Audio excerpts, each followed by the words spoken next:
The million-dollar question I get asked all the time is, can I subdivide my property? So if you want to know if you can subdivide your property, then stick around, because in this video, I'm going to share the exact steps that you need to take to figure out if you can subdivide your own property. Let's get into it.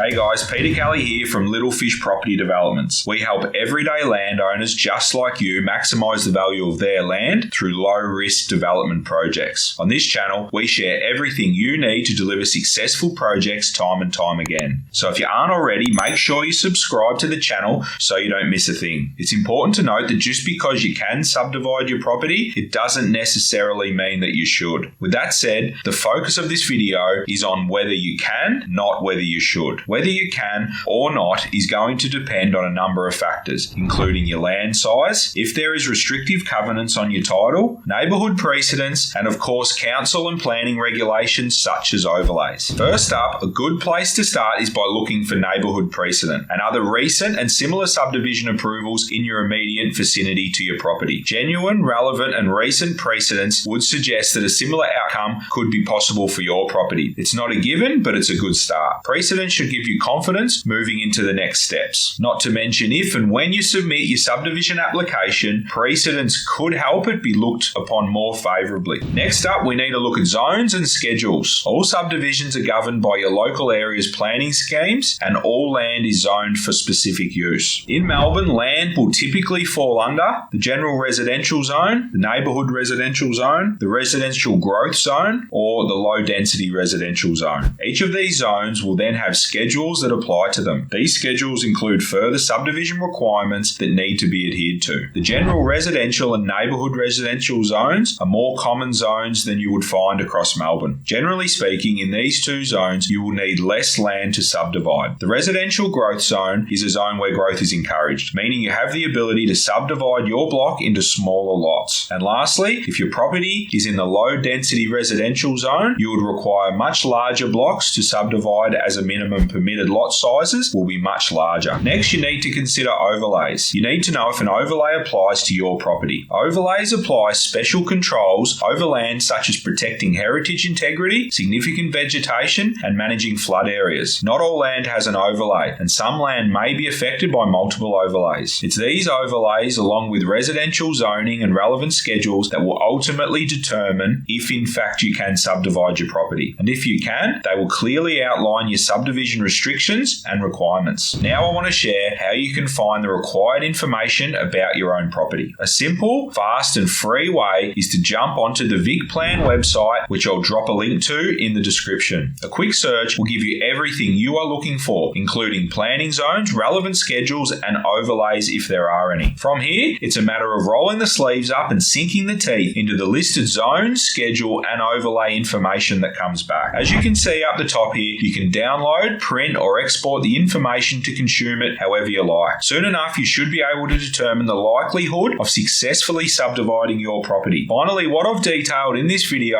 really only scratches the surface. It should give you a certain level of confidence and get you heading in the right direction, but ultimately, subdividing can be a high stakes game. So enlisting professional help is always going to be advisable. Even us here at Little Fish, as much time as we spend looking at sites, trawling through this kind of information, we still turn to our trusted planners and architects for advice. I can't stress enough that you can't put a price on experience. If after everything you determine that you can subdivide your property, then the next question you have to ask is, should you? Does subdividing your property make sense financially? That's something we will cover in another video at another time. So if you haven't already subscribed, make sure you do so you don't miss out. That's a wrap, guys. I'm Peter Kelly. Thanks for watching, and until next time, happy developing.